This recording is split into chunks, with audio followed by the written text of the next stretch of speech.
When I said good morning to Josh this morning, Josh was less than energetic, or less than the energy level that he is normally at.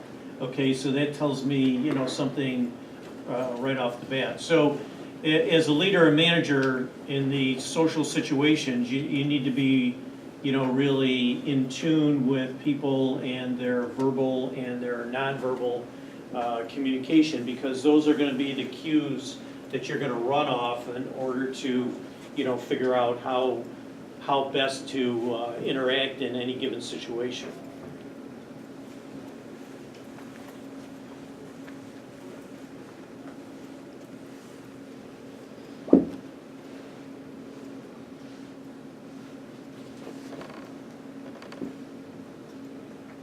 This idea of common ground is really important, because that gets the conversation started, or at least the communication started with people. When I had my first assignment, I was out at Camp Pendleton. I'm a new second lieutenant. I don't know, you know, very much, but what I did know is that if people aren't talking to you, they're not communicating with you, you need to find something. So at the noon hour, and in the Marine Corps, everybody runs or does something in the Marine Corps. I went out to the basketball court, because that's where a lot of, you know, my people would go at noontime. And the interesting thing is, the first couple times you go out there and they know that, you know, you're an officer, you're a boss, or you're somebody that's in charge, you know, they're trying to check you out. So one of the issues for, you know, maybe the first couple of weeks of that was getting constantly fouled. And the fouling was kind of their way of, you know, is he gonna jump up and complain and moan about this, or is he just, you know, not going to say anything, which is the reaction that I chose to have, so that, you know, I would kind of fit into the whole basketball thing. So then the conversation, you know, you start with that, about conversations about basketball. It has nothing to do with anything that's on the job, any of the technical skills or any of that kind of thing. It's just a place to start a conversation. Yeah. So the last point was kind of grounds for persuasion too, for a class I'm taking. Okay, but it just creates conversation that, you know, you can get perspective on people, you can, you know, understand them better, you know, through the conversation. It's just, you know, it's a good place to start.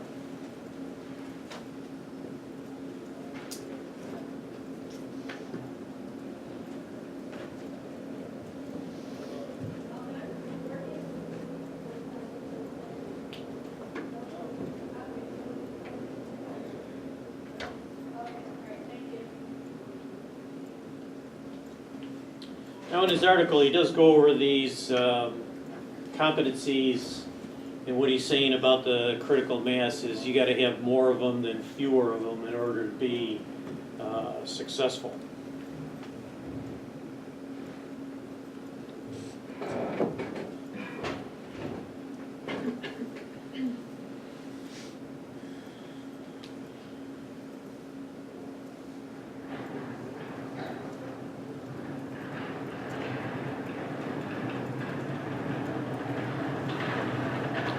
And these are the competencies.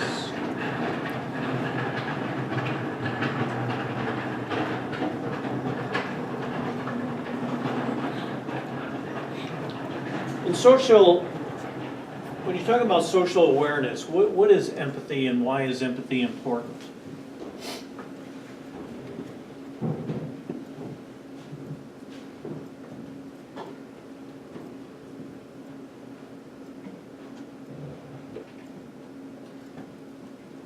Yeah, Juan Carlos? Empathy is basically understanding and connecting with another person's point of view and situation, rather than like sympathy, which is just pity. you might not really connect, but you kind of understand. And it's important because you, as a boss, you have to know when to discipline your workers, but you also have to know when to understand when difficult life situations come up and be able to give a little grace and mercy. Because there are tons, like, you don't want to be the boss who just indiscriminately rides people, and then if tough situations come up, doesn't give them a break. Okay.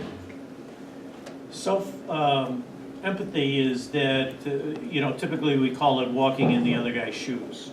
And by walking in the other guy's shoes, you are trying to understand how they got to whatever decision they made or how they get themselves into a particular situation.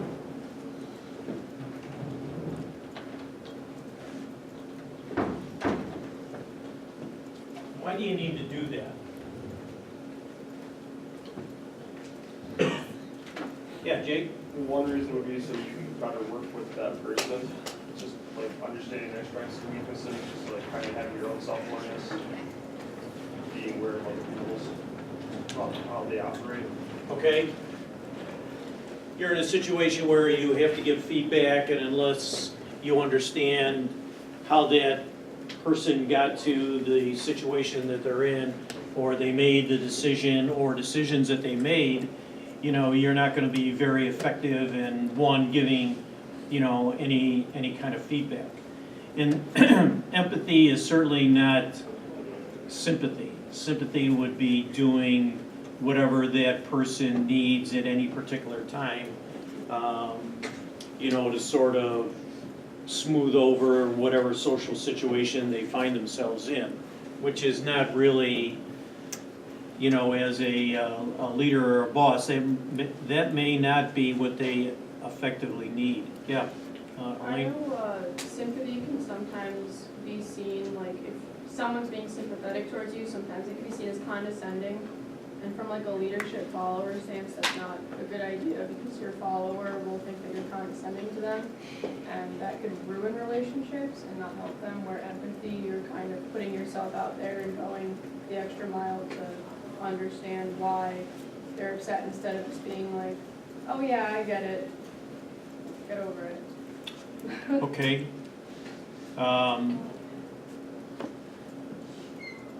Yeah, it could be seen as empathetic, but then there's times when sympathy works in certain social situations.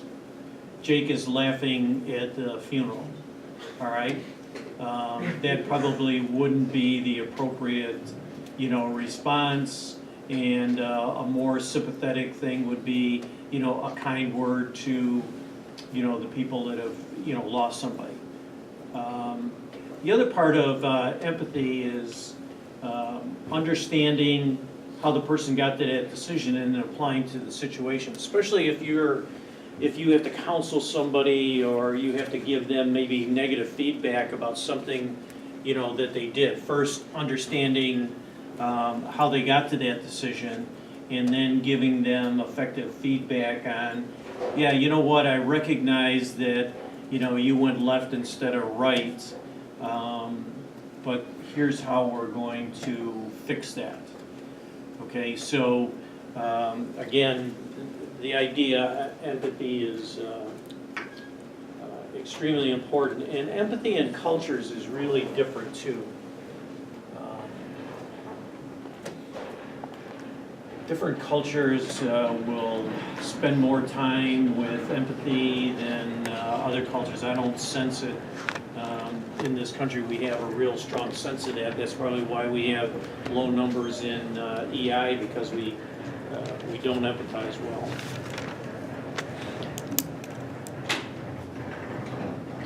well. When you talk about self-management, self-control, trustworthiness, conscientiousness, adaptability, achievement, I don't think any of that's new.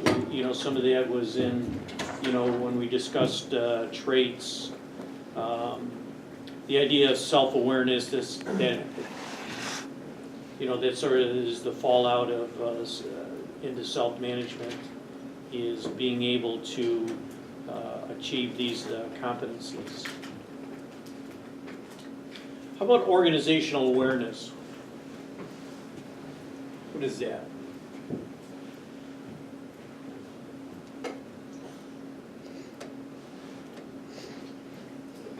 Yeah, Tom?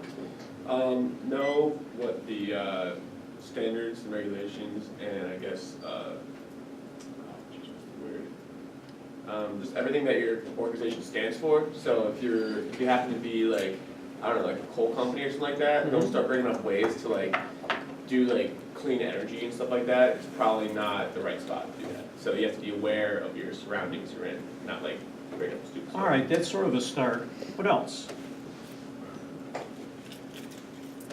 Yeah, Jake? Building off what you said too, like values, company values, what does your firm stand for? And understanding how to work with that. Okay. You know, the culture is the shared value system, so that certainly would tie in. We talked about this a little bit the other day, the political dynamic. Is that different in organizations?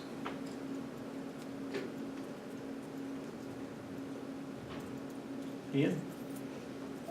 Political dynamic, mean like between executives, like moving up. You could. How people use power or how they share power, influence is, you know, a political dynamic.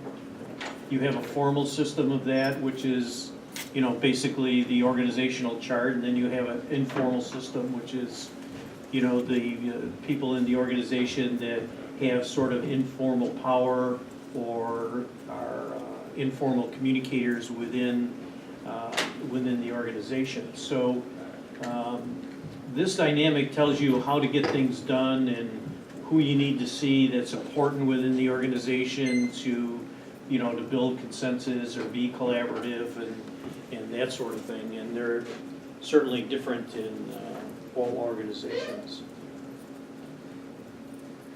Relationship management, developing others, that sort of goes to the Maslow's idea.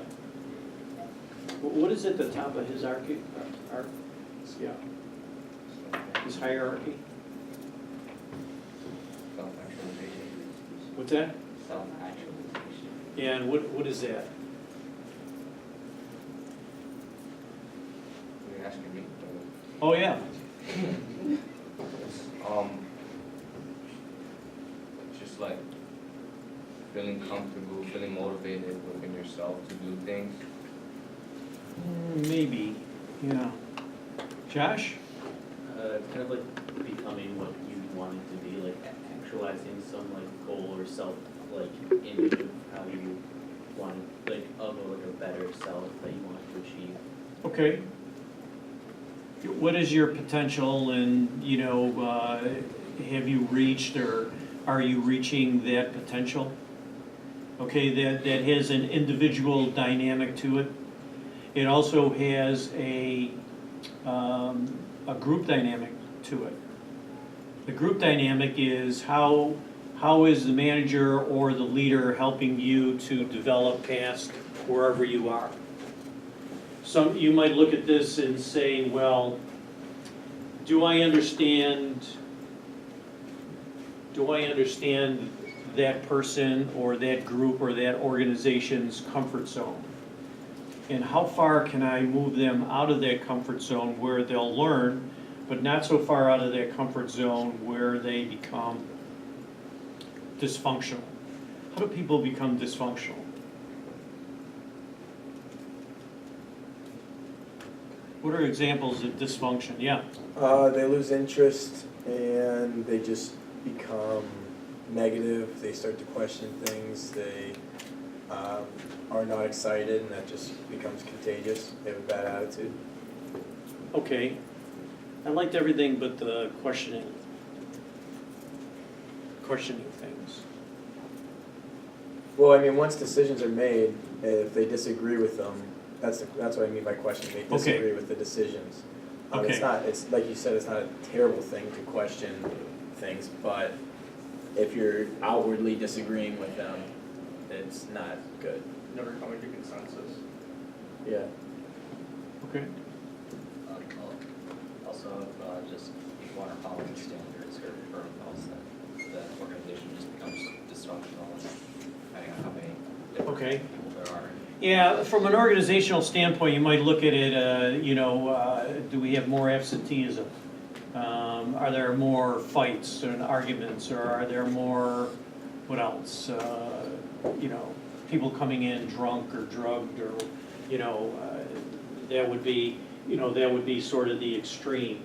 But on the more subtle, and I think Ben, you're sort of alluding to maybe some of the subtleties of dysfunctional behavior. What are people doing on sort of a small scale and not, a knockdown, drag-out fight or something, on the shop floor?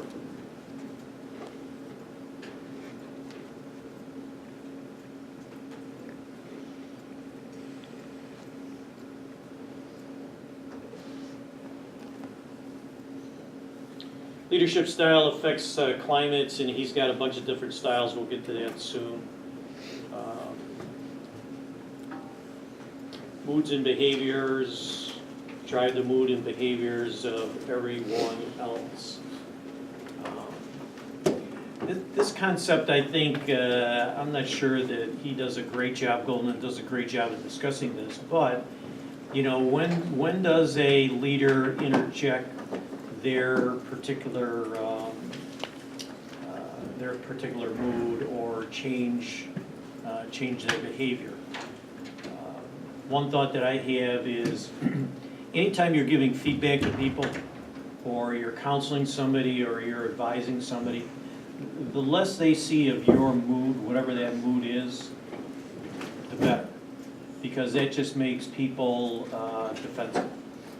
Moods interject, especially by the leader, something that, now people have to figure out the mood that you're in. So to me, sort of a neutral mood all the time where people can't tell, are you having a good day or, a bad day? So, Brandon, you work at Wegmans, right? Okay, so the people you work for, can you tell on a daily basis, hourly basis, whether they're in a good mood or a bad mood? It depends on who it is. Like, I have one particular manager that when she's in a bad mood, it's like everybody knows she's just miserable. So she makes everybody miserable. Yeah, pretty much. Okay. Are they less effective or less efficient when that happens? For her in particular, no, because when she's like mad, people are scared of her, so like they just do whatever she wants. Oh, okay. So I don't know if that's effective, but she like did what needs to be done too. But everyone else is pretty good about hiding it. Like not hiding it, but like it doesn't affect their work. Okay. If they're afraid, doesn't that affect their work at all? Yeah. I mean, are people less communicative with that person, or less apt to ask them a question? Yeah, actually that's happened to me because I'm just like, I don't want to bother, I don't want to make them work out, so I stop asking her and I'll just go to someone else. Okay. Yeah. I can agree with you if someone's in a bad mood and like there's less communication, because I've seen that firsthand.